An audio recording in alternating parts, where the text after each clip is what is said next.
Apología de Sócrates. Yo no sé, atenienses, la impresión que habrá hecho en vosotros el discurso de mis acusadores. Con respecto a mí, confieso que me he desconocido a mí mismo.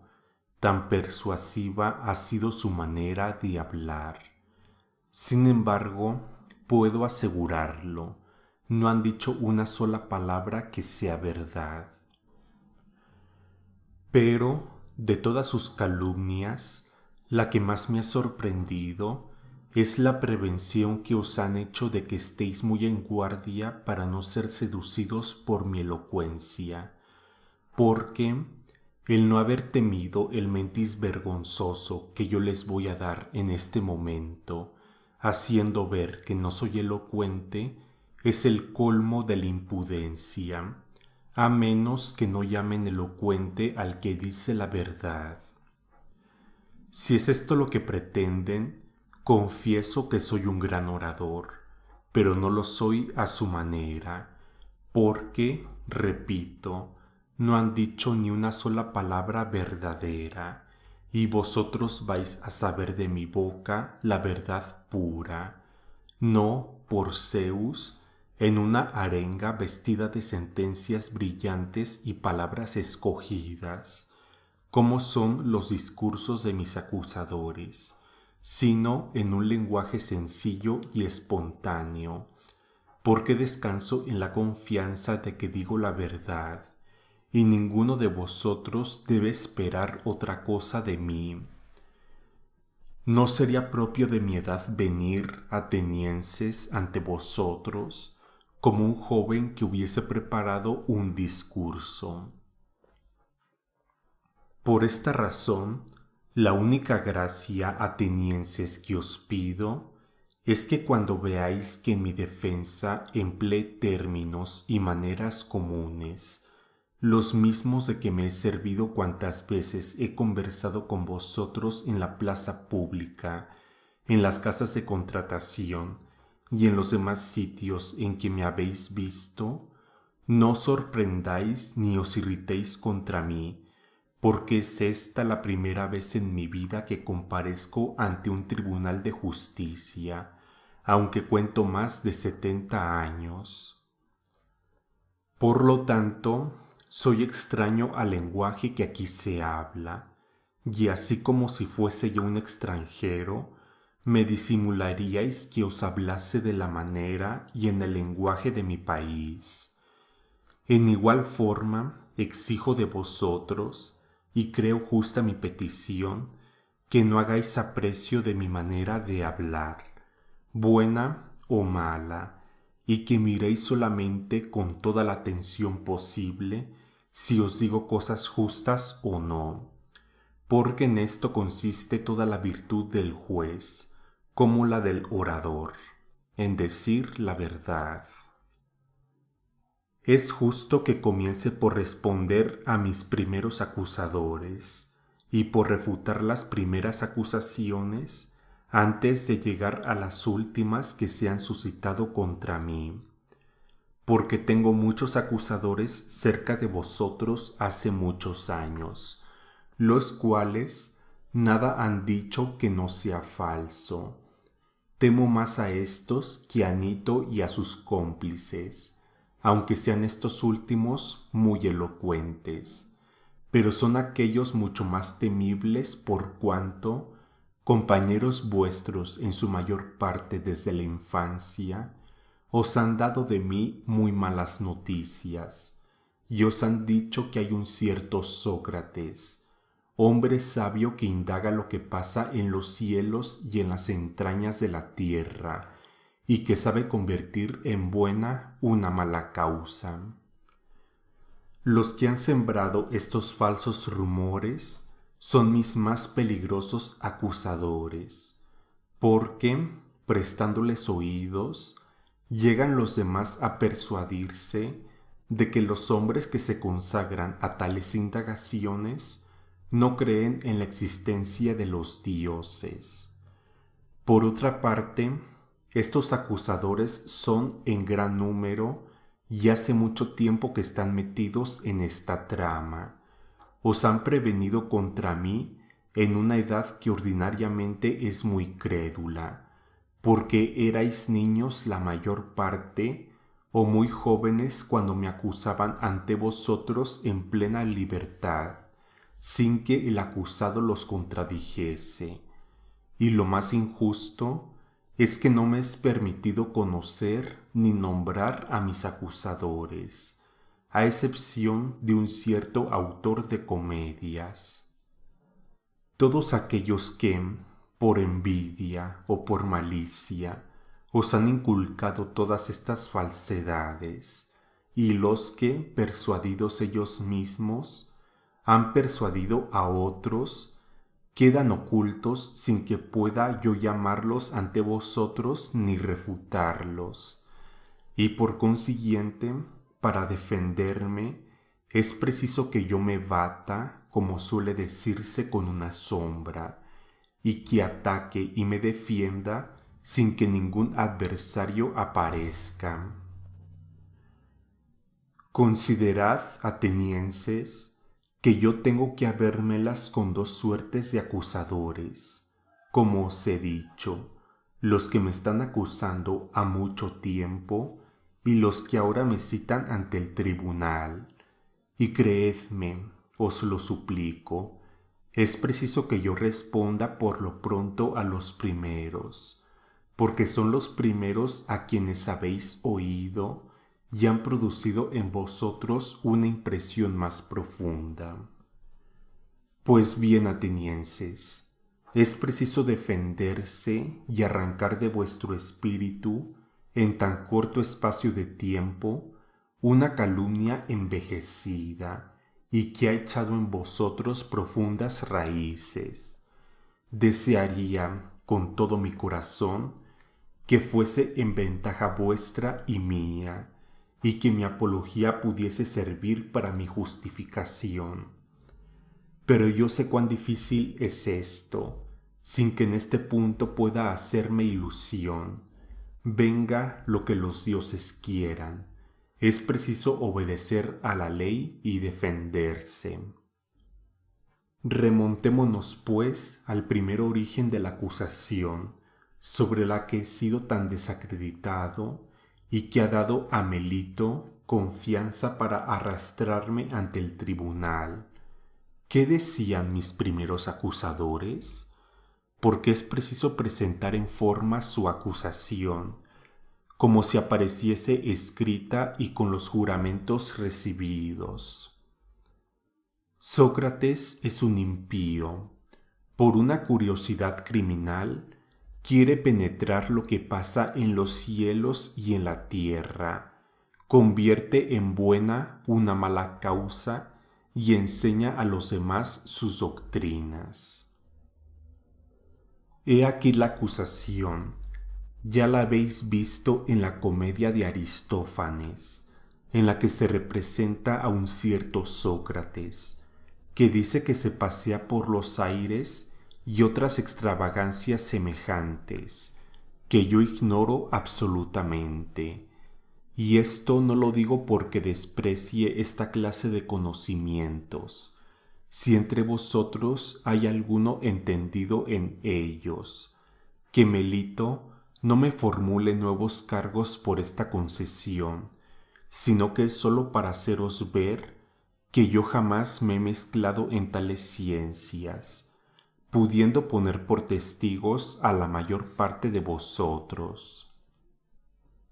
Los que habéis conversado conmigo y que estáis aquí en gran número, os conjuro a que declaréis si jamás me oísteis hablar de semejante clase de ciencias, ni de cerca ni de lejos, y por esto conoceréis ciertamente que en todos esos rumores que se han levantado contra mí, no hay ni una sola palabra de verdad.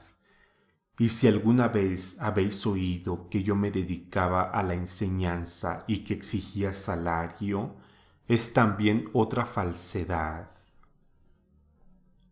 No es porque no tenga por muy bueno el poder instruir a los hombres, como lo hacen Gorgias de Leoncio, Pródico de Ceos e Hipias de Lea.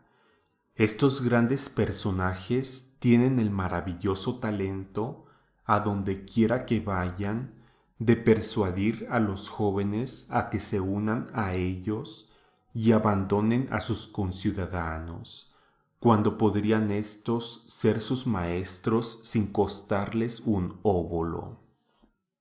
Y no solo les pagan la enseñanza, sino que contraen con ellos una deuda de agradecimiento infinito.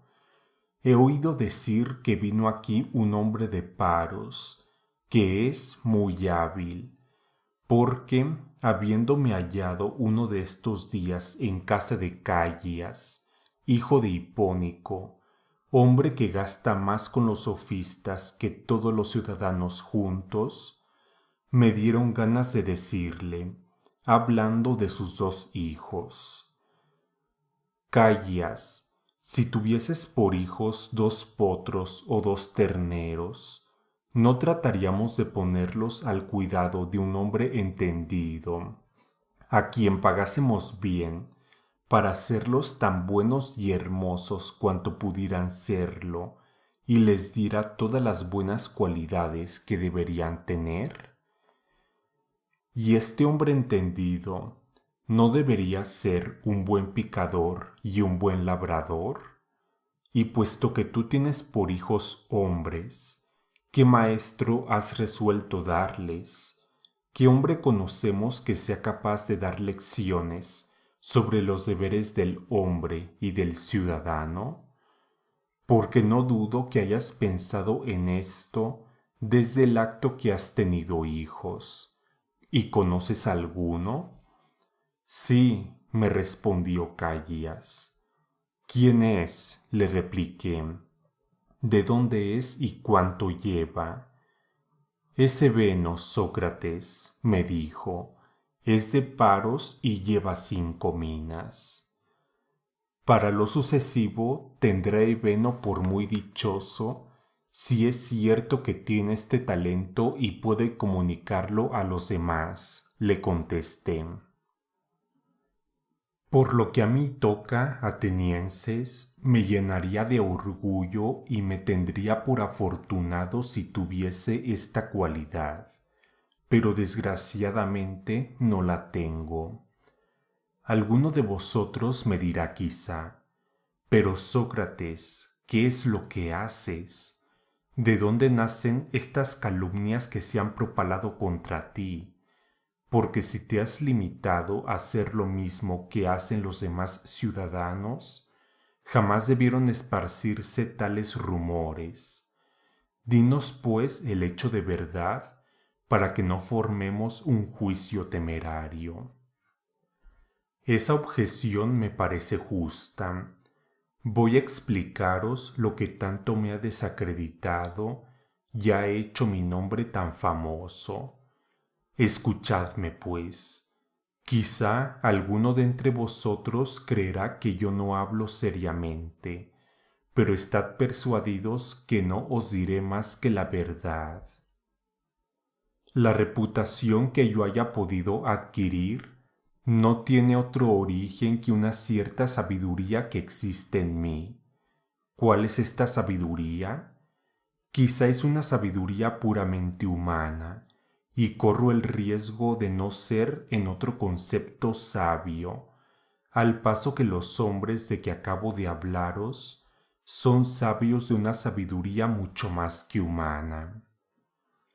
Nada tengo que deciros de esta última sabiduría, porque no la conozco, y todos los que me la imputan mienten y solo intentan calumniarme.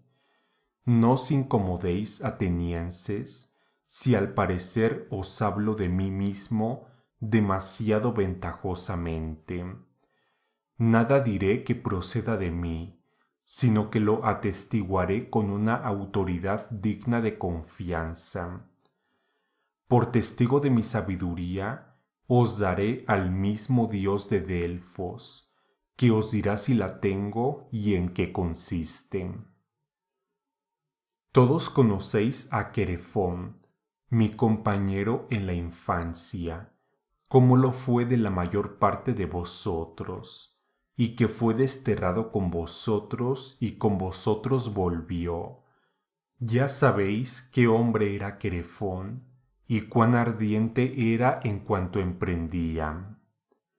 Un día, habiendo partido para Delfos, tuvo el atrevimiento de preguntar al oráculo: os suplico que no os irritéis de lo que voy a decir, si había en el mundo un hombre más sabio que yo. La Pitia le respondió que no había ninguno. Querefón ha muerto, pero su hermano, que está presente, podrá dar fe de ello. Tened presente, atenienses, por qué os refiero todas estas cosas, pues es únicamente para haceros ver de dónde proceden esos falsos rumores que han corrido contra mí. Cuando supe la respuesta del oráculo, dije para mí: ¿qué quiere decir el Dios? ¿Qué sentido ocultan estas palabras? Porque yo sé sobradamente que en mí no existe semejante sabiduría, ni pequeña ni grande. ¿Qué quiere pues decir al declararme el más sabio de los hombres? Porque él no miente, la divinidad no puede mentir. Dudé largo tiempo del sentido del oráculo, hasta que por último, después de gran trabajo, me propuse hacer la prueba siguiente. Fui a casa de uno de nuestros conciudadanos, que pasa por uno de los más sabios de la ciudad. Yo creía que allí, mejor que en otra parte, encontraría materiales para rebatir al oráculo y presentarle un hombre más sabio que yo, por más que me hubiese declarado el más sabio de los hombres. Examinando pues a este hombre, de quien baste deciros que era uno de nuestros grandes políticos, sin necesidad de descubrir su nombre, y conversando con él, me encontré con que todo el mundo lo creía sabio, que él mismo se tenía por tal, y que en realidad no lo era. Después de este descubrimiento, me esforcé en hacerle ver que de ninguna manera era lo que él creía ser, y he aquí ya lo que me hizo odioso a este hombre y a los demás amigos suyos que asistieron a la conversación. Luego que de él me separé, razonaba conmigo mismo y me decía: yo soy más sabio que este hombre. Puede muy bien suceder que ni él ni yo sepamos nada de lo que es bello y de lo que es bueno. Pero hay esta diferencia, que él cree saberlo aunque no sepa nada, y yo, no sabiendo nada, creo no saberlo. Me parece pues que en esto yo, aunque un poco más, era más sabio, porque no creía saber lo que no sabía. Desde allí me fui a casa de otro que se le tenía por más sabio que el anterior. Me encontré con lo mismo y me granjé nuevos enemigos. No por esto me desanimé. Fui en busca de otros, conociendo bien que me hacía odioso y haciéndome violencia, porque temía los resultados. Pero me parecía que debía, sin dudar, preferir a todas las cosas la voz del Dios, y para dar con el verdadero sentido del oráculo, iría de puerta en puerta por las casas de todos aquellos que gozaban de gran reputación. Pero, oh Dios, he aquí, atenienses, el fruto que saqué de mis indagaciones, porque es preciso deciros la verdad. Todos aquellos que pasaban por ser los más sabios, me parecieron no serlo, al paso que todos aquellos que no gozaban de esta opinión, los encontré en mucha mejor disposición para hacerlo. Es preciso que acabé de daros cuenta de todas mis tentativas, como otros tantos trabajos que emprendí para conocer el sentido del oráculo. Después de estos grandes hombres de estado, me fui a los poetas, tanto a los que hacen tragedias como a los poetas ditirámbicos y otros, no dudando que con ellos se me sorprendería encontrándome más ignorante. Para esto examiné las obras suyas que me parecieron mejor trabajadas, y les pregunté lo que querían decir y cuál era su objeto, para que me sirviera de instrucción. Pudor tengo, atenienses, en deciros la verdad, pero no hay remedio, es preciso decirla.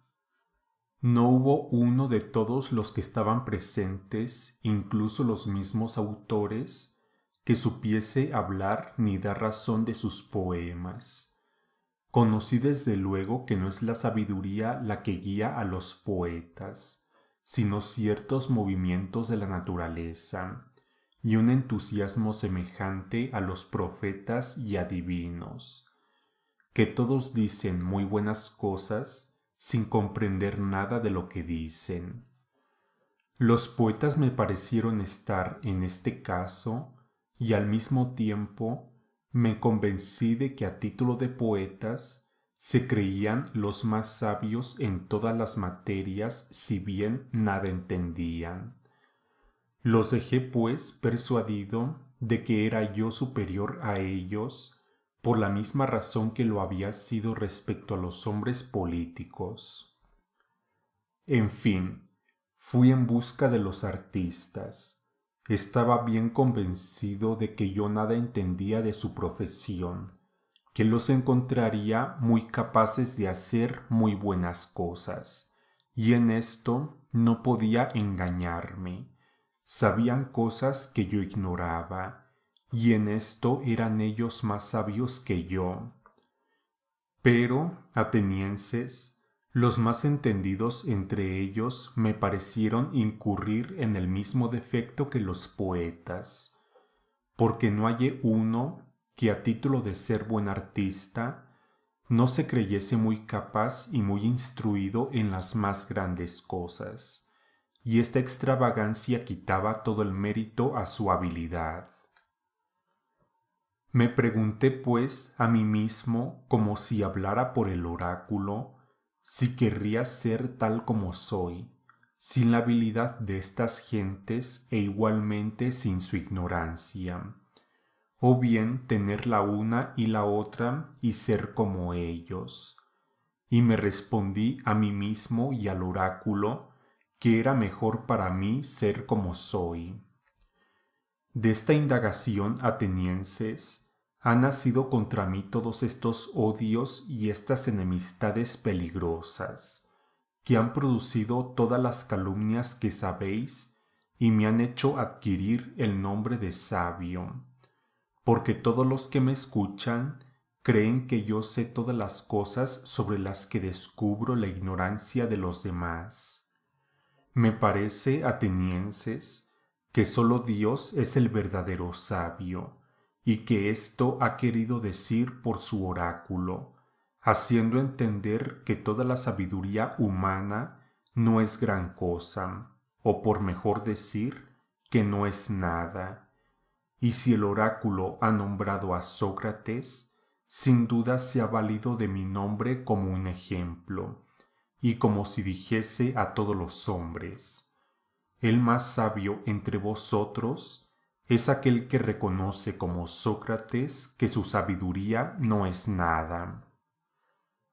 Convencido de esta verdad, para asegurarme más y obedecer al Dios, continué mis indagaciones, no sólo entre nuestros conciudadanos, sino entre los extranjeros, para ver si encontraba algún verdadero sabio. Y no habiéndolo encontrado tampoco, sirvo de intérprete al oráculo, haciendo ver a todo el mundo que ninguno es sabio. Esto me preocupa tanto que no tengo tiempo para dedicarme al servicio de la República ni al cuidado de mis cosas, y vivo en una gran pobreza a causa de este culto que rindo a Dios. Por otra parte, muchos jóvenes de las más ricas familias en sus ocios se unen a mí de buen grado y tienen tanto placer en ver de qué manera pongo a prueba a todos los hombres que quieren imitarme con aquellos que encuentran. Y no hay que dudar que encuentran una buena cosecha, porque son muchos los que creen saberlo todo aunque no sepan nada o casi nada. Todos aquellos a los que convencen de su ignorancia la toman conmigo y no con ellos, y van diciendo que hay un cierto Sócrates, que es un malvado y un infame que corrompe a los jóvenes.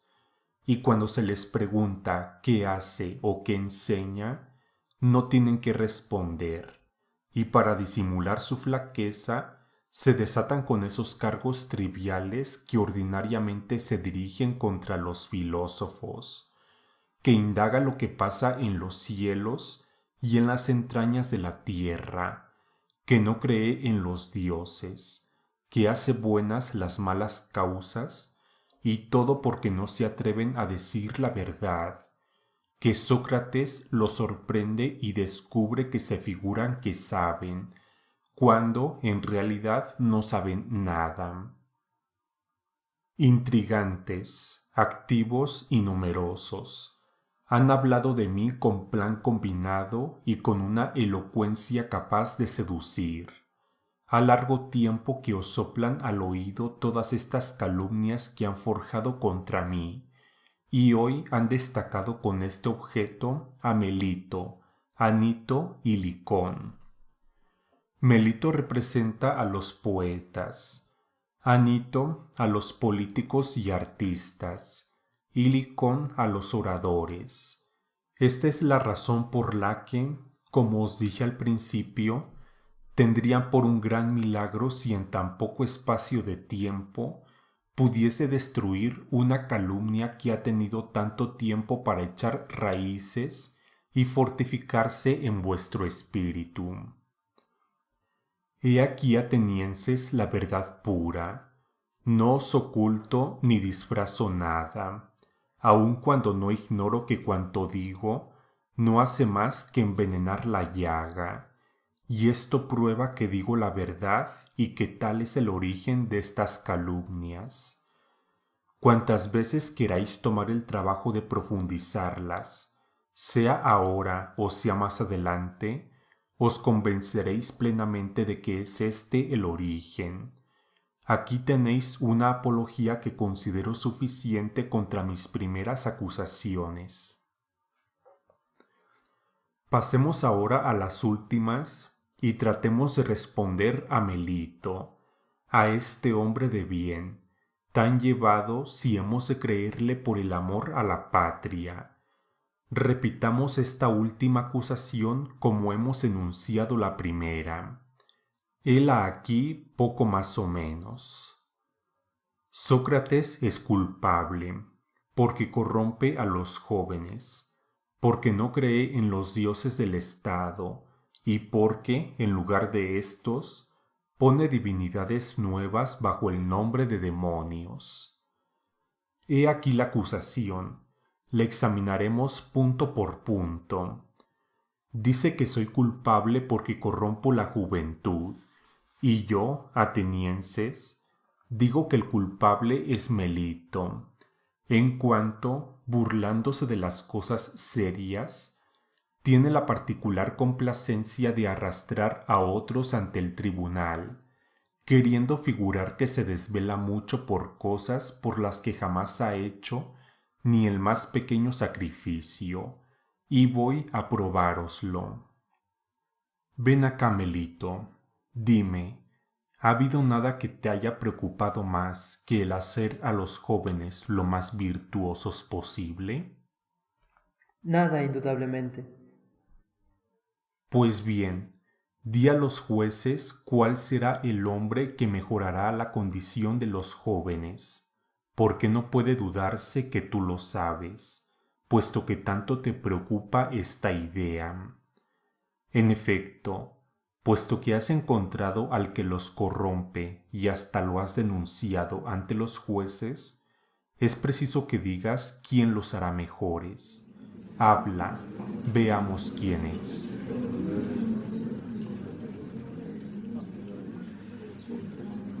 ¿Lo ves ahora, Melito? Tú callas, estás perplejo y no sabes qué responder. ¿Y no te parece esto vergonzoso? ¿No es una prueba cierta de que jamás has sido objeto de tu cuidado la educación de la juventud? Pero, repito, excelente Melito, ¿quién es el que puede hacer mejores a los jóvenes? Las leyes. Melito, no es eso lo que pregunto. Yo te pregunto quién es el hombre, porque es claro que la primer cosa que los hombres deben saber son las leyes. Son Sócrates los jueces aquí reunidos. ¿Cómo, Melito? ¿Estos jueces son capaces de instruir a los jóvenes y hacerlos mejores? Sí, ciertamente. Pero ¿son todos estos jueces o hay entre ellos unos que pueden y otros que no pueden? Todos pueden. Perfectamente, por era, nos has dado un buen número de buenos preceptores. Pero pasemos adelante. Estos oyentes que nos escuchan, ¿pueden también hacer a los jóvenes mejores o no pueden? Pueden. ¿Y los senadores? Los senadores lo mismo. Pero, mi querido Melito, todos los que vienen a las asambleas del pueblo, ¿corrompen igualmente a los jóvenes o son capaces de hacerlos mejores? Todos son capaces. Se sigue de allí que todos los atenienses pueden hacer a los jóvenes mejores, excepto yo. Solo yo los corrompo. ¿No es esto lo que dices? Lo mismo. Verdaderamente, buena desgracia es la mía. Pero continúa respondiéndome. ¿Te parece que sucederá lo mismo con los caballos? ¿Pueden todos los hombres hacerlos mejores y que solo uno tenga el secreto de echarlos a perder? ¿O es todo lo contrario lo que sucede? ¿Es uno solo o hay un cierto número de picadores que puedan hacerlos mejores? Y el resto de los hombres, si se sirven de ellos, ¿no los echan a perder? ¿No sucede esto mismo con todos los animales?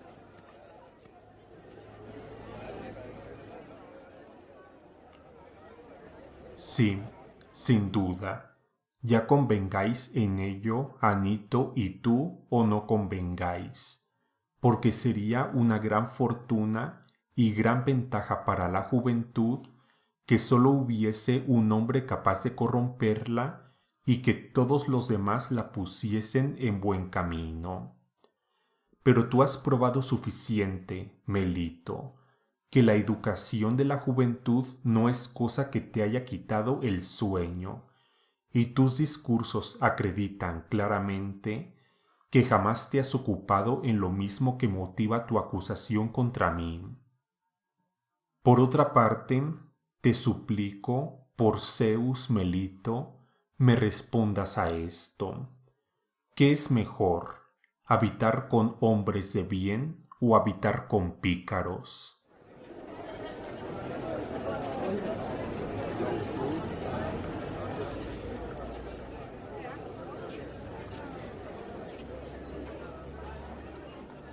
Respóndeme, amigo mío, porque mi pregunta no puede ofrecer dificultad. ¿No es cierto que los pícaros causan siempre mal a los que los tratan y que los hombres de bien producen a los mismos un efecto contrario? Sin duda. ¿Hay alguno que prefiera recibir daño de aquellos con quienes trata a recibir utilidad?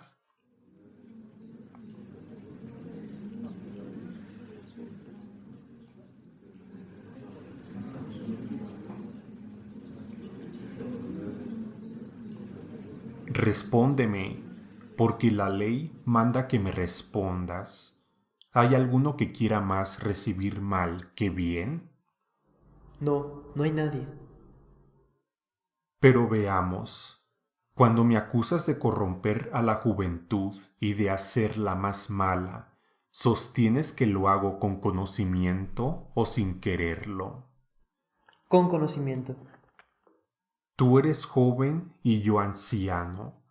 ¿Es posible que tu sabiduría supere tanto a la mía, que sabiendo tú que el roce con los malos causa mal y el roce con los buenos causa bien, me supongas tan ignorante que no sepa que si convierto en malos a los que me rodean, me expongo a recibir mal y que, a pesar de esto, insista y persista queriéndolo y sabiéndolo? En este punto, Melito, yo no te creo ni pienso que haya en el mundo quien pueda creerte. Una de dos, o yo no corrompo a los jóvenes, o si los corrompo lo hago sin saberlo y a pesar mío, y de cualquier manera que sea, eres un calumniador. Si corrompo a la juventud a pesar mío, la ley no permite citar a nadie ante el tribunal por faltas involuntarias, sino que lo que quiere es que se llame aparte a los que las cometen, que se les reprenda y que se les instruya, porque es bien seguro que, estando instruido, cesaría de hacer lo que hago a pesar mío. Pero tú, con intención, lejos de verme e instruirme, me arrastras ante este tribunal, donde la ley quiere que se cite a los que merecen castigos, pero no a los que solo tienen necesidad de prevenciones. Así, atenienses, he aquí una prueba evidente, como os decía antes, de que Melito jamás ha tenido cuidado de estas cosas, jamás ha pensado en ellas. Sin embargo, respóndeme aún y dinos cómo corrompo a los jóvenes.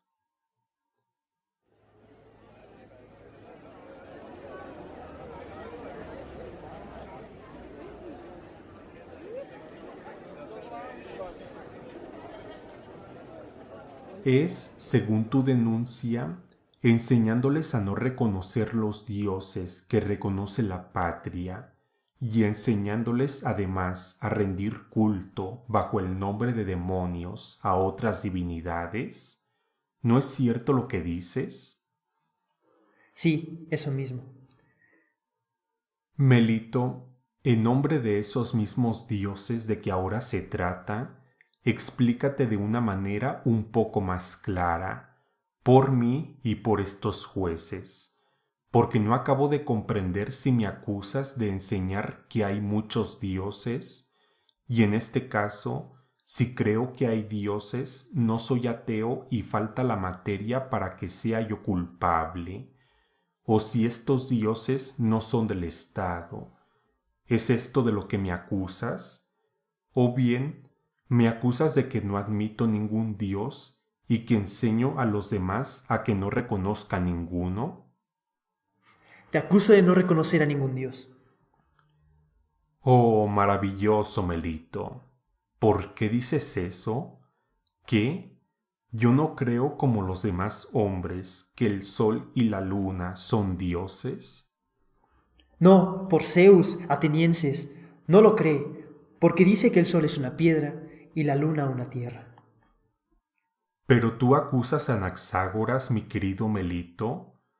Desprecias a los jueces porque los crees harto ignorantes, puesto que te imaginas que no saben que los libros de Anaxágoras de Clazomenes están llenos de aserciones de esta especie.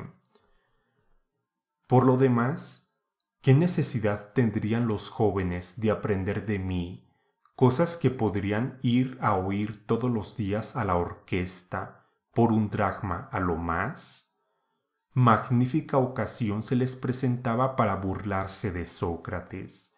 Si Sócrates se atribuyese doctrinas que no son suyas y tan extrañas y absurdas por otra parte.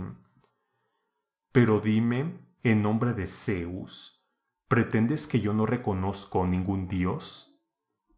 Sí, por Zeus, tú no reconoces ninguno. Dices, Melito, cosas increíbles, ni estás tampoco de acuerdo contigo mismo. A mi entender parece, atenienses, que Melito es un insolente, que no ha intentado esta acusación sino para insultarme con toda la audacia de un imberbe, porque justamente solo ha venido aquí para tentarme y proponerme un enigma, diciéndose a sí mismo: veamos si Sócrates, este hombre que pasa por tan sabio, reconoce que me burlo y que digo cosas que se contradicen, o si consigo engañar no solo a él, sino a todos los presentes. Efectivamente, se contradice en su acusación, porque es como si dijera: Sócrates es culpable en cuanto no reconoce dioses y en cuanto los reconoce. ¿Y no es esto burlarse? Así lo juzgo yo.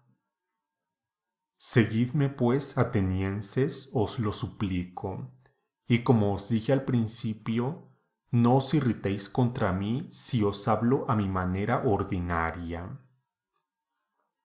Respóndeme, Melito, ¿hay alguno en el mundo que crea que hay cosas humanas y que no hay hombres?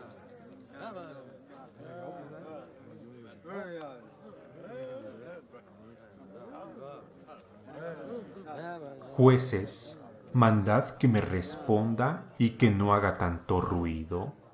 Hay quien crea que hay reglas para enseñar a los caballos y que no hay caballos, que hay tocadores de flauta y que no hay aires de flauta. No hay nadie, excelente Melito. Yo responderé por ti si no quieres responder. Pero dime, ¿hay alguno que crea en cosas propias de los demonios y que, sin embargo, crea que no hay demonios? No, sin duda. ¿Qué trabajo ha costado arrancarte esta confesión? Al cabo respondes, pero es preciso que los jueces te fuercen a ello. ¿Dices que reconozco y enseño cosas propias de los demonios? Ya sean viejas o nuevas, siempre es cierto por tu voto propio que yo creo en cosas tocantes a los demonios, y así lo has jurado en tu acusación. Si creo en cosas demoníacas, necesariamente creo en los demonios, ¿no es así? Sí, sin duda, porque tomo tu silencio por un consentimiento. ¿Y estos demonios no estamos convencidos de que son dioses o hijos de dioses? ¿Es así o no? Sí, Por consiguiente, puesto que yo creo en los demonios según tu misma confesión, y que los demonios son dioses, he aquí la prueba de lo que yo decía, de que tú nos proponías enigmas para divertirte a mis expensas, diciendo que no creo en los dioses, y que sin embargo creo en los dioses puesto que creo en los demonios. Y si los demonios son hijos de los dioses, hijos bastardos si se quiere, puesto que se dice que han sido habidos de ninfas o de otros seres mortales, ¿quién es el hombre que pueda creer que hay hijos de dioses y que no hay dioses? Esto es tan absurdo como creer que hay mulos nacidos de caballos y asnos y que no hay caballos ni asnos. Así, Melito, no puede menos de que hayas intentado esta acusación contra mí por solo probarme, y a falta de pretexto legítimo, por arrastrarme ante el tribunal, porque a nadie que tenga sentido común puedes persuadir jamás de que el hombre que cree que hay cosas concernientes a los dioses y a los demonios, pueda creer sin embargo que no hay demonios, ni dioses, ni héroes. Esto es absolutamente imposible. Pero no tengo necesidad de extenderme más en mi defensa, atenienses, y lo que acabo de decir basta para hacer ver que no soy culpable y que la acusación de Melito carece de fundamento. Estad persuadidos, atenienses, de lo que os dije en un principio, de que me ha traído muchos odios, que esta es la verdad de lo que me perderá si sucumbo. No será ni Melito ni Anito, será este odio, esta envidia del pueblo que hace víctimas a tantos hombres de bien y que hará perecer en lo sucesivo a muchos más, porque no hay que esperar que se satisfagan con el sacrificio solo de mi persona.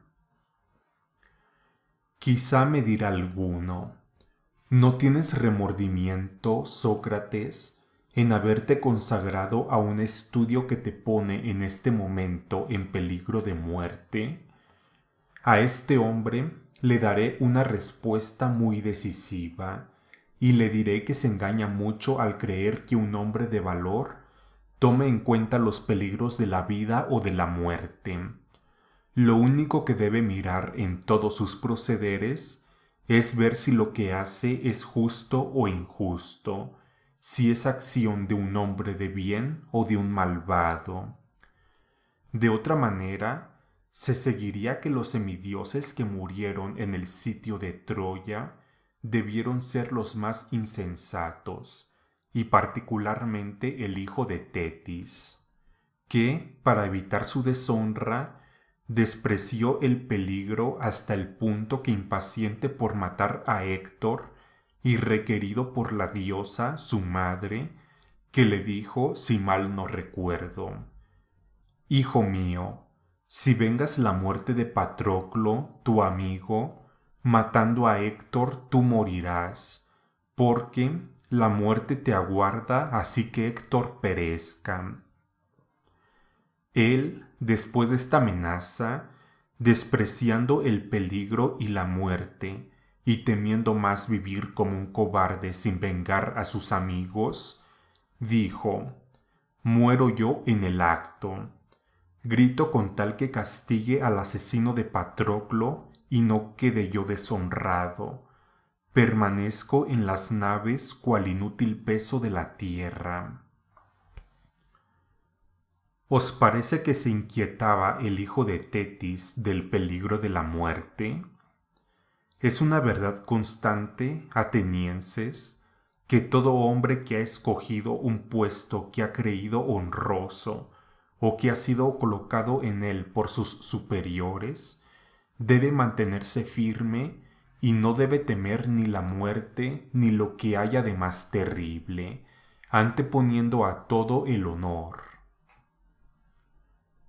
Me conduciría de una manera singular y extraña, atenienses, si después de haber guardado fielmente todos los puestos a los que me destinaron nuestros generales en Potidea, en Anfípolis y en Delio, y de haber expuesto mi vida tantas veces, ahora que el Dios me ha ordenado, porque así lo creo, pasar mis días en el estudio de la filosofía, estudiándome a mí mismo y estudiando a los demás, abandonase este puesto por miedo a la muerte o a cualquier otro peligro. Verdaderamente, esta sería una deserción criminal y me haría acreedor a que me citara ante este tribunal como un impío, que no cree en los dioses, que desobedece al oráculo, que teme la muerte y que se cree sabio pero que no lo es. Porque temer la muerte, atenienses, no es otra cosa que creerse sabio sin serlo, y creer conocer lo que no se sabe. En efecto, nadie conoce la muerte ni sabe si es el mayor de los bienes para el hombre. Sin embargo, se le teme como si se supiese con certeza que es el mayor de todos los males. Ah, ¿no es una ignorancia vergonzante creer conocer una cosa que no se conoce? Respecto a mí, atenienses, quizás soy en esto muy diferente de todos los demás hombres, y si en algo parezco más sabio que ellos, es porque no sabiendo lo que nos espera más allá de la muerte, digo y sostengo que no lo sé. Lo que sé de cierto es que cometer injusticias y desobedecer al que es mejor y está por encima de nosotros, sea Dios o sea hombre, es lo más criminal y lo más vergonzoso. Por lo mismo, yo no temeré ni huiré nunca de males que no conozco y que son quizá verdaderos bienes, pero temeré y huiré siempre de males que sé con certeza que son verdaderos males. Si a pesar de las instancias de Anito, quien ha manifestado que o no haberme traído ante el tribunal, o que, una vez llamado, no podéis vosotros dispensaros de hacerme morir, porque dice que si me escapase de la muerte, vuestros hijos, que son ya afectos a la doctrina de Sócrates, serían irremisiblemente corrompidos, me dijeseis. Sócrates, en nada estimamos la acusación de Anito y te declaramos absuelto, pero esa condición de que cesaras de filosofar y de hacer tus indagaciones acostumbradas. Y si reincides y llega a descubrirse, tú morirás. Si me dieseis libertad bajo estas condiciones, os respondería sin dudar. Atenienses, os respeto y os amo, pero obedeceré a Dios antes que a vosotros, y mientras yo viva, no cesaré de filosofar, dando siempre consejos, volviendo a mi vida ordinaria y diciendo a cada uno de vosotros cuando os encuentren: buen hombre, cómo siendo ateniense y ciudadano de la más grande ciudad del mundo, por su sabiduría y por su valor, cómo no te avergüenzas de no haber pensado más que en amontonar riquezas, en adquirir crédito y honores, en despreciar los tesoros de la verdad y de la sabiduría, y de no trabajar para hacer tu alma tan buena como pueda serlo? Y si alguno me niega que se halla en este estado y sostiene que tiene cuidado de su alma, no se lo negaré al pronto, pero lo interrogaré, lo examinaré, lo refutaré, y si encuentro que no es virtuoso pero que aparenta serlo, le echaré en cara que prefiere cosas tan abyectas y tan perecibles a las que son de un precio inestimable. He aquí de qué manera hablaré a los jóvenes y a los viejos, a los ciudadanos y a los extranjeros, pero principalmente a los ciudadanos, porque vosotros me tocáis más de cerca, porque es preciso que sepáis que esto es lo que Dios me ordena, y estoy persuadido de que el mayor bien que ha disfrutado esta ciudad es este servicio continuo que yo rindo al Dios. Toda mi ocupación es trabajar para persuadiros, jóvenes y viejos, que antes que el cuidado del cuerpo y de las riquezas, antes que cualquier otro cuidado, es el del alma y de su perfeccionamiento, porque no me canso de deciros que la virtud no viene de las riquezas, sino por el contrario, las riquezas vienen de la virtud, y es de aquí de donde nacen todos los demás bienes públicos y particulares. Si diciendo estas cosas corrompo a la juventud, es preciso que estas máximas sean una ponzoña, porque si se pretende que digo otra cosa, se os engaña o se os impone. Dicho esto, no tengo que añadir: haced lo que pide Anito o no lo hagáis, dadme libertad o no me la deis. Yo no puedo hacer otra cosa aunque hubiera de morir 1000 veces.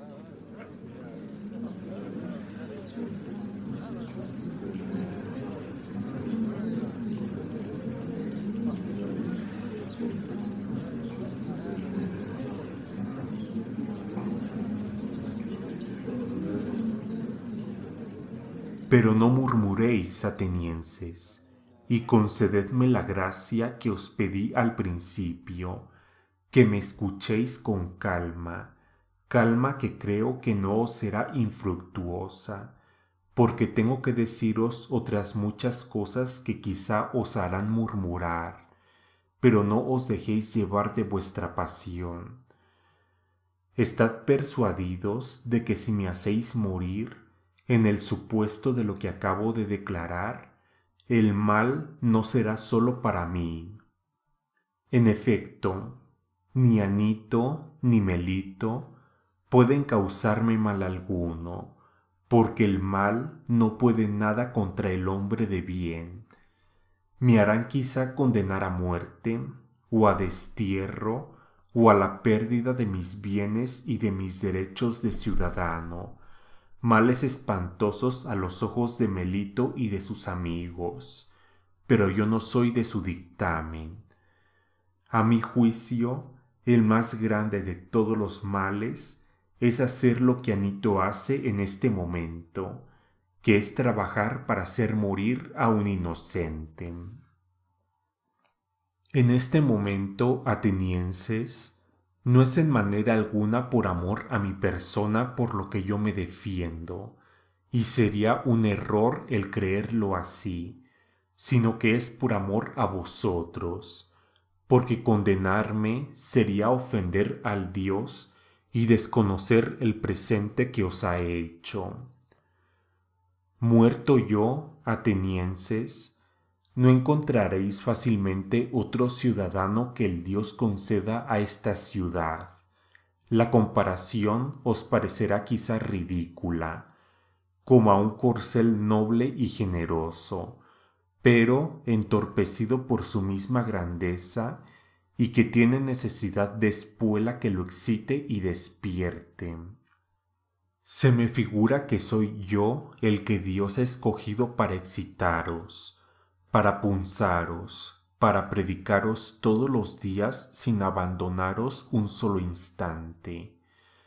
Bajo mi palabra, atenienses, difícil será que encontréis otro hombre que llene esta misión como yo, y si queréis creerme, me salvaréis la vida. Pero quizá, fastidiados y soñolientos, desecharéis mi consejo, y entregándoos a la pasión de Anito, me condenaréis muy a la ligera. ¿Qué resultará de esto?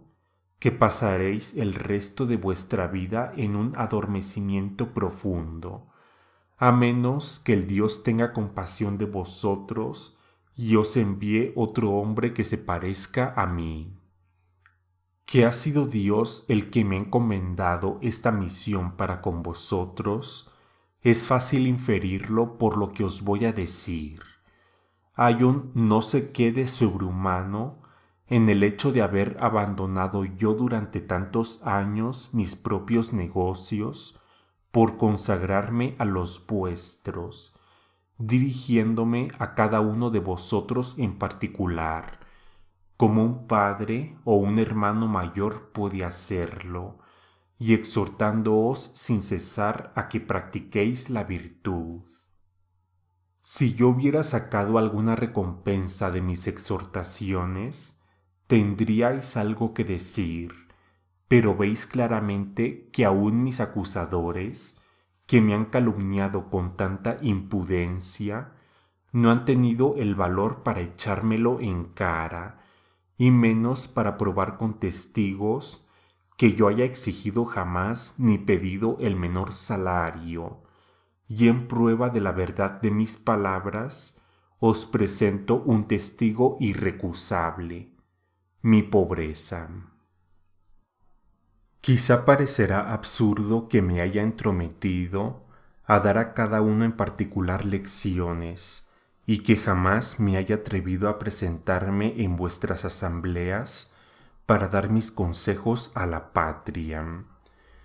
Quien me lo ha impedido, atenienses, ha sido este demonio familiar, esta voz divina de que tantas veces os he hablado y que ha servido a Melito para formar donosamente un capítulo de acusación.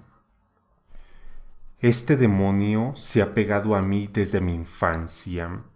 Es una voz que no se hace escuchar sino cuando quiere separarme de lo que he resuelto hacer, porque jamás me excita a emprender nada. Ella es la que se me ha opuesto siempre cuando he querido mezclarme en los negocios de la República. Y ha tenido razón, porque a largo tiempo, creedme atenienses, que yo no existiría si me hubiera mezclado en los negocios públicos, y no hubiera podido hacer las cosas que he hecho en beneficio vuestro y el mío. No os enfadéis, os suplico, si no os oculto nada. Todo hombre que quiera oponerse franca y generosamente a todo un pueblo, sea el vuestro o cualquiera otro, y que se empeñe en evitar que se cometan iniquidades en la República, no lo hará jamás impunemente. Es preciso de toda necesidad que el que quiere combatir por la justicia, por poco que quiera vivir, sea solo simple particular y no hombre público. Voy a daros pruebas magníficas de esta verdad, no con palabras, sino con otro recurso que estimáis más, con hechos. Oíd lo que a mí mismo me ha sucedido, para que así conozcáis cuán incapaz soy de someterme a nadie, yendo contra lo que es justo por temor a la muerte, y como no cediendo nunca, es imposible que deje de ser víctima de la injusticia. Os referiré cosas poco agradables, mucho más en boca de un hombre que tiene que hacer su apología, pero que son muy verdaderas. Ya sabéis, atenienses, que jamás he desempeñado ninguna magistratura y que tan solo he sido senador. La tribu Antióquida, a la que pertenezco, estaba en turno en el Pritaneo, cuando contra toda ley os empeñasteis en procesar bajo un contesto a los 10 generales que no habían enterrado los cuerpos de los ciudadanos muertos en el combate naval de las Arginusas, injusticia que reconocéis y de la que os arrepentisteis después. Entonces fui el único senador que se atrevió a oponerse a vosotros para impedir esta violación de las leyes. Protesté contra vuestro decreto, y a pesar de los oradores que se preparaban para denunciarme, a pesar de vuestras amenazas y vuestros gritos, quise más correr este peligro con la ley y la justicia que consentir con vosotros en tan insigne iniquidad, sin que me arredraran ni las cadenas ni la muerte. Esto acaeció cuando la ciudad era gobernada por el pueblo, pero después que se estableció la oligarquía, habiéndonos mandado los 30 tiranos a otros 4 y a mí a Tolos, nos dieron la orden de conducir desde Salamina a León el Salamiano, para hacerlo morir, porque daban estas órdenes a muchas personas para comprometer el mayor número de ciudadanos posible en sus iniquidades. Y entonces yo hice ver, no con palabras, sino con hechos, que la muerte a mis ojos no era nada. Permítaseme esta expresión, y que mi único cuidado consistía en no cometer impiedades e injusticias. Todo el poder de estos 30 tiranos, por terrible que fuese, no me intimidó ni fue bastante para que me manchara con tan impía iniquidad. Cuando salimos de Tolos, los otros 4 fueron a Salamina y condujeron aquí a León. Yo me retiré a mi casa, y no hay que dudar que mi muerte hubiera seguido a mi desobediencia si en aquel momento no se hubiera verificado la abolición de aquel gobierno. Existe un gran número de ciudadanos que pueden testimoniar mi veracidad. ¿Creéis que hubiera vivido tantos años si me hubiese mezclado en los negocios de la República y, como hombre de bien, hubiera combatido toda clase de intereses bastardos para dedicarme exclusivamente a defender la justicia? Esperanza vana, atenienses. Ni yo ni ningún otro hubiera podido hacerlo. Pero la única cosa que me he propuesto toda mi vida, en público y en particular, es no ceder ante nadie, sea quien fuere, contra la justicia, ni ante esos mismos tiranos que mis calumniadores quieren convertir en mis discípulos. Jamás he tenido por oficio el enseñar, y si ha habido algunos jóvenes o ancianos que han tenido deseo de verme a la obra y oír mis conversaciones, no les he negado esta satisfacción, porque como no es mercenario mi oficio, no rehúso el hablar, aun cuando con nada se me retribuye, y estoy dispuesto siempre a espontanearme con ricos y con pobres, dándoles toda anchura para que me pregunten, y si lo prefieren, para que me respondan a las cuestiones que yo suscite. Y si entre ellos hay algunos que se han hecho hombres de bien o malvados, no hay que alabarme ni reprenderme por ello, porque no soy yo la causa, puesto que jamás he prometido enseñarles nada, y de hecho nada les he enseñado. Y si alguno se alaba de haber recibido lecciones privadas, u oído cosas de mí distintas de las que digo públicamente a todo el mundo, estad persuadidos de que no dice la verdad. Ya sabéis, atenienses, por qué la mayor parte de las gentes gustan escucharme y conversar detenidamente conmigo. Os he dicho la verdad pura, y es porque tienen singular placer en combatir con gentes que se tienen por sabias pero que no lo son, combates que no son desagradables para los que los dirigen.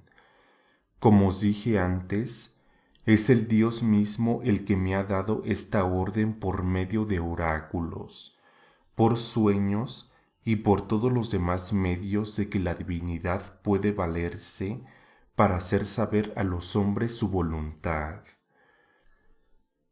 Si lo que digo no fuese cierto, os sería fácil convencerme de ello, porque si yo corrompía a los jóvenes, y de hecho estuviesen ya corrompidos, sería preciso que los más avanzados en edad, y que saben en conciencia que les he dado perniciosos consejos en su juventud, se levantasen contra mí y me hiciesen castigar, y si no querrían hacerlo, sería un deber en sus parientes, como sus padres, sus hermanos, sus tíos, venir a pedir venganza contra el corruptor de sus hijos, de sus hermanos, de sus sobrinos. Veo muchos que están presentes, como Critón, que es de mi pueblo y de mi edad, padre de Critóbulo, que aquí se halla, Lisanias de Sfetios, padre de Esquines, también presente, Antifón, también del pueblo de Cefisa y padre de Epígenes, y muchos otros cuyos hermanos han estado en relación conmigo, como Nicostrates, hijo de Teosotide y hermano de Teodoto, que ha muerto, y que por tanto no tiene necesidad del socorro de su hermano. Veo también a Parales, hijo de Demodoco y hermano de Teages, a Dimanto, hijo de Aristón, con su hermano Platón, que tenéis delante, Eantodoro, hermano de Apolodoro, y muchos más, entre los cuales está obligado Melito a tomar por lo menos uno o dos para testigos de su causa. Si no ha pensado en ello, aún es tiempo. Yo le permito hacerlo. Que diga pues si puede. Pero no puede, atenienses. Veréis que todos estos están dispuestos a defenderme. A mí, que he corrompido y perdido enteramente a sus hijos y hermanos, si hemos de creer a Melito y a Nito. No quiero hacer valer la protección de los que he corrompido, porque podrían tener sus razones para defenderme. Pero sus padres, que no he seducido y que tienen ya cierta edad, ¿qué otra razón pueden tener para protegerme más que mi derecho y mi inocencia? ¿No saben que Melito es un hombre engañoso y que yo no digo más que la verdad? He aquí, atenienses, las razones de que puedo valerme para mi defensa. Las demás que paso en silencio son de la misma naturaleza. Pero quizá habrá alguno entre vosotros que, acordándose de haber estado en el puesto en el que yo me hallo, se irritará contra mí, porque peligros mucho menores los ha conjurado suplicando a sus jueces con lágrimas, y para excitar más la compasión, haciendo venir aquí a sus hijos, sus parientes y sus amigos, mientras que yo no he querido recurrir a semejante artificio, a pesar de las señales que se advierten de que corro el mayor de todos los peligros.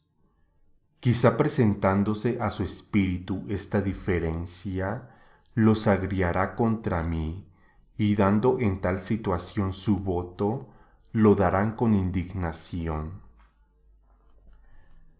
Si hay alguno que abrigue estos sentimientos, lo que no creo, y solo lo digo en hipótesis, la excusa más racional de que puedo valerme con él es decirle: amigo mío, también tengo parientes, porque, para servirme de la expresión de Homero, no serán tus progenitores la encina o el peñasco de la vieja fábula, sino que he nacido como todos los demás hombres. De suerte, atenienses, que tengo parientes y tengo 3 hijos, de los cuales el mayor está en la adolescencia y los otros 2 en la infancia, y sin embargo no los haré comparecer aquí para comprometeros a que me absolváis. ¿Por qué no lo haré? No es por una terquedad altanera, ni por desprecio hacia vosotros, y dejo a un lado si miro la muerte con intrepidez o con debilidad, porque esta es otra cuestión, sino que es por vuestro honor y por el de toda la ciudad. No me parece regular ni honesto que vaya a emplear esta clase de medios a la edad que tengo, y con toda mi reputación verdadera o falsa. Basta que la opinión generalmente recibida sea que Sócrates tiene alguna ventaja sobre la mayor parte de los hombres. Si los que entre vosotros pasan por ser superiores a los demás por su sabiduría, su valor o por cualquiera otra virtud, se rebajasen de esta manera, me avergüenzo decirlo, como muchos que he visto, que habiendo pasado por grandes personajes, hacían sin embargo cosas de una bajeza sorprendente cuando se les juzgaba, como si estuviesen persuadidos de que sería para ellos un gran mal si los hacían morir, y de que se harían inmortales si los absolvían. Repito que, obrando así, harían la mayor afrenta a esta ciudad, porque darían lugar a que los extranjeros creyeran que los más virtuosos de entre los atenienses, preferidos para obtener los más altos honores y dignidades por elección de los demás, en nada se diferenciaban de miserables mujeres.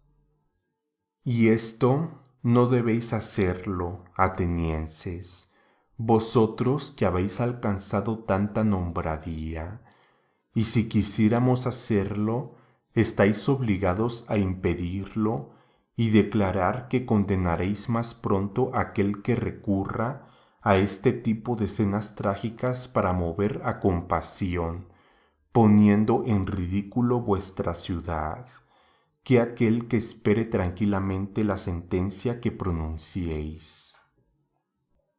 Pero sin hablar de la opinión, atenienses, no me parece justo suplicar al juez ni hacerse absolver a fuerza de súplicas.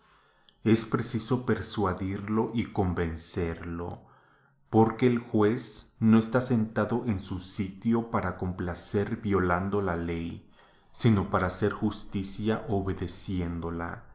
Así es como lo ha ofrecido por juramento, y no está en su poder hacer gracia a quien le agrade, porque está en la obligación de hacer justicia. No es conveniente que os acostumbremos al perjurio, ni vosotros debéis dejaros acostumbrar, porque los unos y los otros seremos igualmente culpables para con los dioses.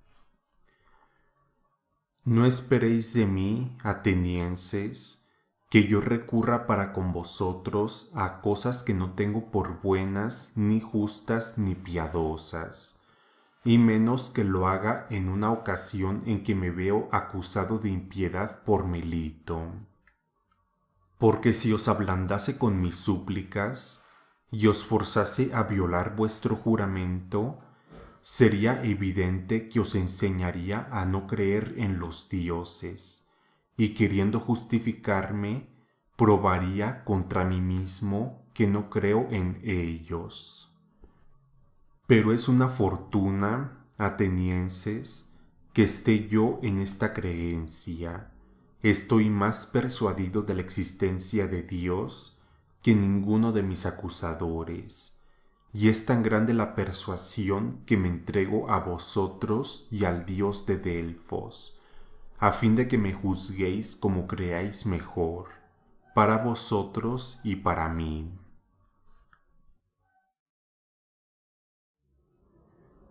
Terminada la defensa de Sócrates, los jueces, que eran 556, procedieron a la votación y resultaron 281 votos en contra y 275 en favor.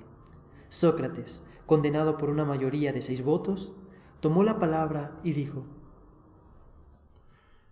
No creáis, atenienses, que me haya conmovido el fallo que acabáis de pronunciar contra mí, y esto por muchas razones. La principal, porque ya estaba preparado para recibir este golpe. Mucho más sorprendido estoy con el número de votantes en pro y en contra, y no esperaba verme condenado por tan escaso número de votos. Advierto que solo por 3 votos no he sido absuelto. Ahora veo que me he librado de las manos de Melito, y no solo librado, sino que os consta a todos que si Anito y Licón no se hubieran levantado para acusarme, Melito hubiera pagado 6,000 dracmas por no haber obtenido la quinta parte de votos. Melito me juzga digno de muerte, en buena hora, pero yo, ¿de qué pena me juzgaré digno? Veréis claramente, atenienses, que yo no escojo más que lo que merezco. ¿Y cuál es? ¿A qué pena, a qué multa voy a condenarme por no haber callado las cosas buenas que aprendí durante toda mi vida, por haber despreciado lo que los demás buscan con tanto afán, las riquezas, el cuidado de los negocios domésticos, los empleos y las dignidades, por no haber entrado jamás en ninguna cábala ni en ninguna conjuración, prácticas bastante ordinarias en esta ciudad, por ser conocido como hombre de bien, no queriendo conservar mi vida, valiéndome de medios tan indignos?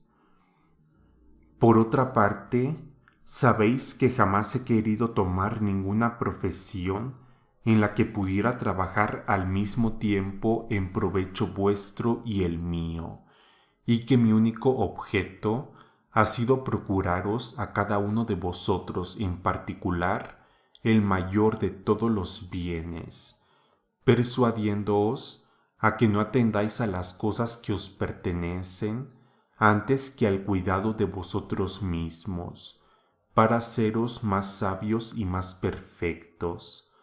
Lo mismo que es preciso tener cuidado de la existencia de la República antes de pensar en las cosas que le pertenecen y así de lo demás. Dicho esto, ¿de qué soy digno? De un gran bien sin duda, atenienses, si proporcionáis verdaderamente la recompensa al mérito, de un gran bien que puede convenir a un hombre tal como yo. ¿Y qué es lo que conviene a un hombre pobre, que es vuestro bienhechor y que tiene necesidad de un gran desahogo para ocuparse en exhortaros?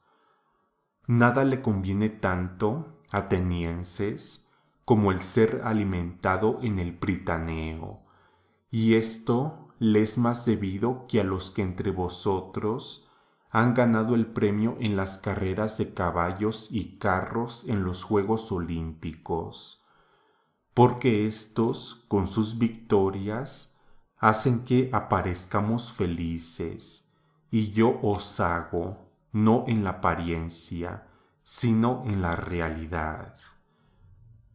Por otra parte, estos no tienen necesidad de este socorro, pero yo la tengo.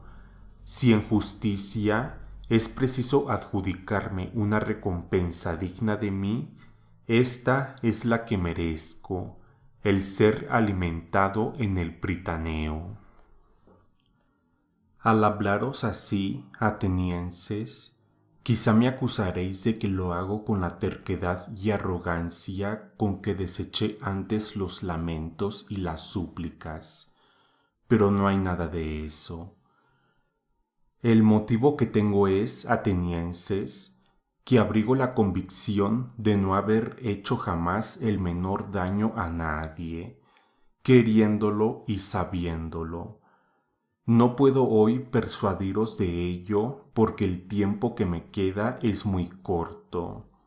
Si tuvieseis una ley que ordenase que un juicio de muerte durara muchos días, como se practica en otras partes, y no solo uno, estoy persuadido de que os convencería.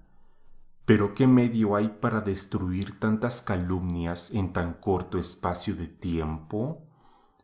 Estando convencidísimo de que no he hecho daño a nadie, ¿cómo he de hacérmelo a mí mismo, confesando que merezco ser castigado e imponiéndome una pena a mí mismo? ¿Qué? Por no sufrir el suplicio a que me condena Melito, suplicio que verdaderamente no sé si es un bien o un mal, iré yo a escoger alguna de esas penas que sé con certeza que es un mal y me condenaré yo mismo a ella? ¿Será quizá una prisión perpetua? ¿Y qué significa vivir siempre esclavo de los 11? ¿Será una multa y prisión hasta que la haya pagado? Esto equivale a lo anterior, porque no tengo con qué pagarla. ¿Me condenaré a destierro? Quizá confirmaríais mi sentencia, pero sería necesario que me obcecara bien el amor a la vida, atenienses, si no viera que si vosotros, que sois mis conciudadanos, no habéis podido sufrir mis conversaciones ni mis máximas, y de tal manera os han irritado que no habéis parado hasta deshaceros de mí. Con mucha más razón los de otros países no podrían sufrirme. Preciosa vida para Sócrates, si a sus años, arrojado de Atenas, se viera errante de ciudad en ciudad como un vagabundo y como un proscrito.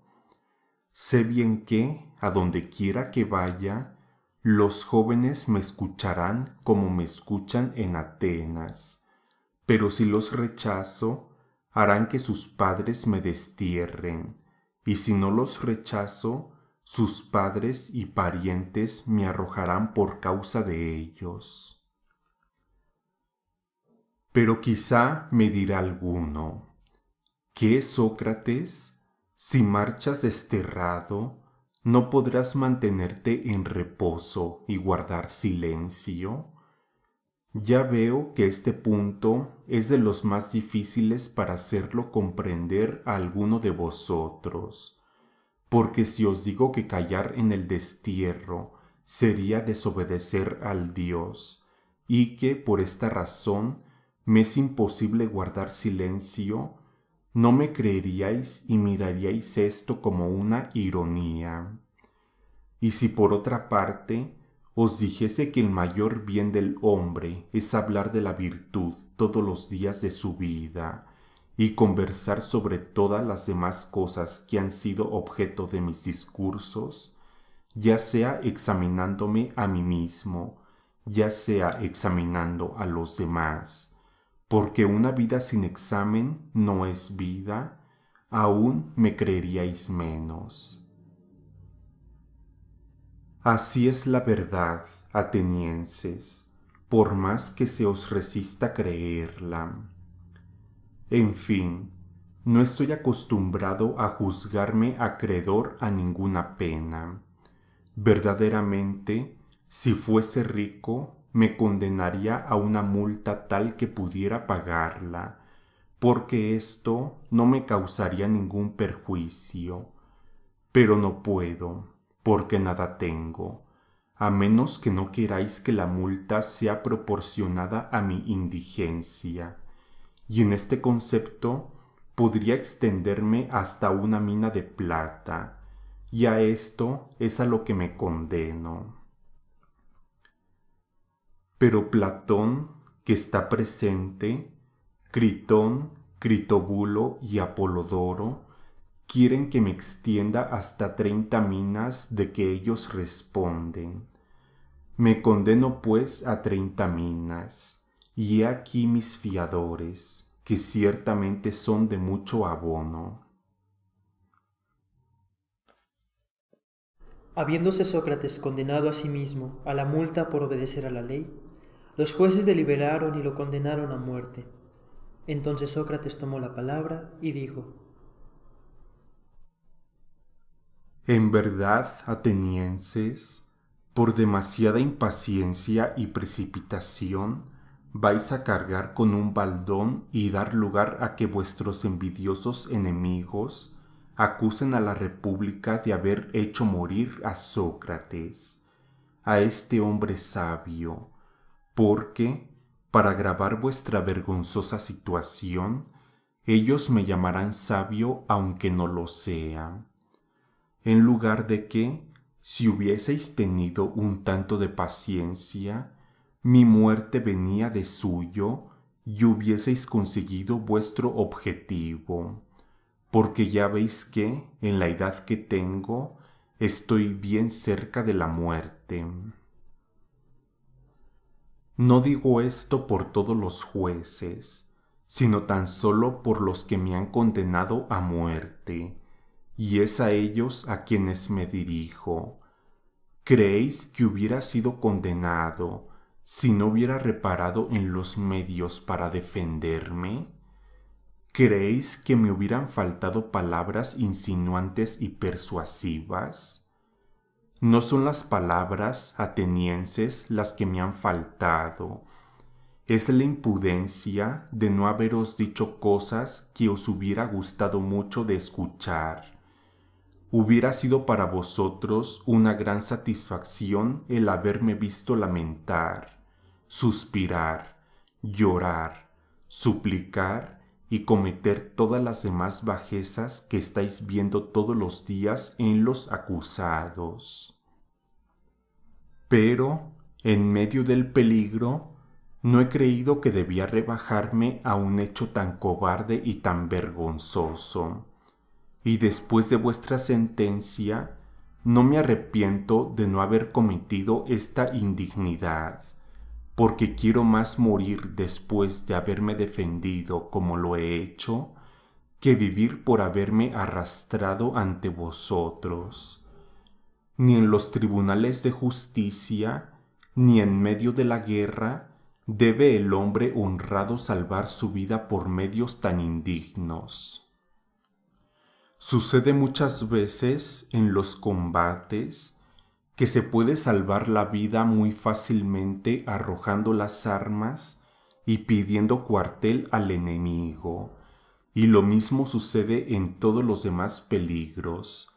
Hay 1000 expedientes para evitar la muerte cuando está uno en posición de poder decirlo todo o hacerlo todo. Ay, atenienses, no es lo difícil evitar la muerte, lo es mucho más evitar la deshonra, que marcha más ligera que la muerte. Esta es la razón por que, viejo y pesado como estoy, me he dejado llevar por la más pesada de las dos, la muerte, mientras que la más ligera, el crimen, está adherida a mis acusadores, que tienen vigor y ligereza. Yo voy a sufrir la muerte a la que me habéis condenado, pero ellos sufrirán la iniquidad y la infamia a la que la verdad los condena. Con respecto a mí, me atengo a mi castigo y ellos se atendrán al suyo. En efecto, quizás las cosas han debido pasar así, y en mi opinión no han podido pasar de mejor modo. Vosotros que me habéis condenado a muerte, quiero predeciros lo que os sucederá, porque me veo en aquellos momentos cuando la muerte se aproxima, en que los hombres son capaces de profetizar el porvenir. Os lo anuncio, vosotros que me hacéis morir, vuestro castigo no tardará cuando yo haya muerto, y será, por Zeus, más cruel que el que ahora me imponéis. En deshaceros de mí, solo habéis intentado descargaros del importuno peso de dar cuenta de vuestra vida, pero os sucederá todo lo contrario, yo os lo predigo. Se levantará contra vosotros y os reprenderá un gran número de personas que han estado contenidas por mi presencia, aunque vosotros no lo habéis notado. Después de mi muerte, serán tanto más importunos y difíciles de contener, cuanto que son más jóvenes, y más os irritaréis vosotros, porque si creéis que basta matar a uno para impedir que otros les echen en cara que vivís mal, os engañáis. Esta manera de libertarse de sus censores ni es decente ni posible. La que es a la vez muy decente y muy fácil es no cerrar la boca a los hombres, sino hacerse mejor. Lo dicho basta para los que me han condenado, y los entrego a sus propios remordimientos. Con respecto a los que me habéis absuelto con vuestro voto, atenienses, conversaré con vosotros con el mayor gusto, mientras que los 11 estén ocupados y no se me conduzca al sitio donde deba morir. Concededme, os suplico, un momento de atención, porque nada impide que conversemos juntos, puesto que nos da tiempo. Quiero deciros, como amigos, una cosa que acaba de sucederme y explicaros lo que significa. Sí, jueces míos, y llamándolos así no me equivoco en el nombre. Me ha sucedido hoy una cosa muy maravillosa.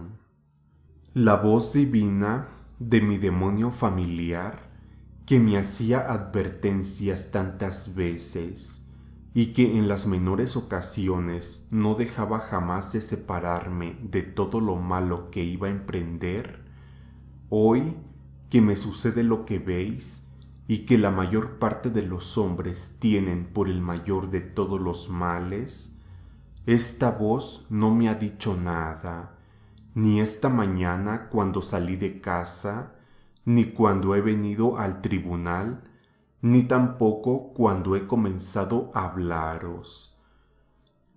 Sin embargo, me ha sucedido muchas veces que me ha interrumpido en medio de mis discursos, pero hoy en nada se me ha opuesto, haya dicho o hecho lo que yo quisiera. ¿Qué puede significar esto? Se los voy a explicar. Es que hay indicios de que lo que me sucede es un gran bien, y nos engañamos todos sin duda si creemos que la muerte es un mal. Una prueba evidente de ello es que si yo no hubiese realizado hoy algún bien, el Dios no hubiera dejado de advertírmelo como acostumbra. Profundicemos un tanto la cuestión para hacer ver que es una esperanza muy profunda la de que la muerte es un bien. Es preciso de dos cosas una, o la muerte es un absoluto anonadamiento y una privación de todo sentimiento, o es, como se dice, un tránsito del alma de un lugar hacia otro. Si es la privación de todo sentimiento, un dormir pacífico que no es turbado por ningún sueño, ¿qué mayor ventaja puede presentar la muerte?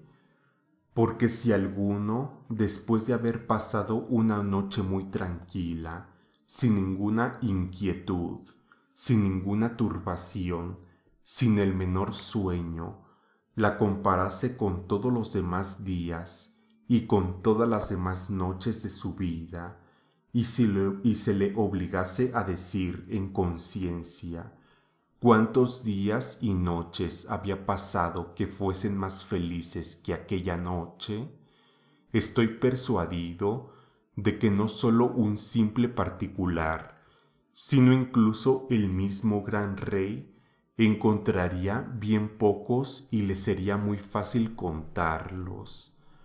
Si la muerte es una cosa semejante, la llamo con razón un bien, porque entonces el tiempo, todo entero, no es más que una larga noche. Pero si la muerte es un tránsito de un lugar hacia otro, y si, según se dice, allá abajo está el paradero de todos los que han vivido, ¿qué mayor bien se puede imaginar, jueces míos? Porque si al dejar a los jueces prevaricadores de este mundo, se encuentra en los infiernos a los verdaderos jueces, que se dice que allí hacen justicia Minos, Radamanto, Eaco, Triptolemo y todos los demás semidioses que han sido justos durante su vida. ¿No es este el cambio más dichoso?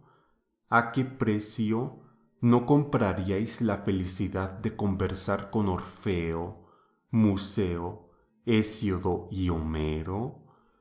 Para mí, si esto es verdad, moriría gustoso 1000 veces. ¿Qué transporte de alegría no tendría cuando me encontrase con Palámedes, con Áyax, hijo de Telamón, y con todos los demás héroes de la antigüedad que han sido víctimas de la injusticia? Qué placer el poder comparar mis aventuras con las suyas. Pero aún sería un placer infinitamente más grande para mí el pasar allí mis días, interrogando y examinando a todos estos personajes para distinguir los que son verdaderamente sabios de los que creen serlo pero no lo son. ¿Hay alguno, jueces míos, que no diese todo lo que tiene en el mundo por examinar al que condujo un numeroso ejército contra Troya, Odiseo o Sísifo, y tantos otros hombres y mujeres, cuya conversación y examen sería una felicidad inexplicable? Estos no harían morir a nadie por este examen, porque además de que son más dichosos que nosotros en todas las cosas, gozan de la inmortalidad, si hemos de creer lo que se dice. Esta es la razón, jueces míos, para que nunca perdáis las esperanzas aún después de la muerte, fundados en esta verdad, que no hay ningún mal para el hombre de bien, ni durante su vida ni después de su muerte, y que los dioses tienen siempre cuidado de cuanto tiene relación con él. Porque lo que en este momento me sucede a mí no es obra del azar, y estoy convencido de que el mejor partido para mí es morir desde luego y libertarme así de todos mis disgustos de esta vida. Esta es la razón por la que la voz divina en nada se me ha opuesto en este día. No tengo ningún resentimiento contra mis acusadores, ni contra los que me han condenado, aun cuando no haya sido su intención el hacerme un bien, sino por el contrario un mal, lo que sería un motivo para quejarme de ellos. Pero solo una gracia tengo que pedirles, atenienses. Cuando mis hijos sean mayores, les suplico los hostiguéis, los atormentéis como yo los he atormentado a vosotros. Si veis que prefieren las riquezas a la virtud y que se creen algo cuando no son nada, no dejéis de sacarlos a la vergüenza, y si no se aplican a lo que deben aplicarse y creen ser lo que no son, porque así es como yo he obrado con vosotros. Si me concedéis esta gracia, lo mismo yo que mis hijos, no podremos menos de alabar vuestra justicia. Pero ya es tiempo de que nos retiremos de aquí, yo para morir, vosotros para vivir. Entre vosotros y yo, ¿quién lleva la mejor parte? Esto no lo sabe nadie, excepto Dios.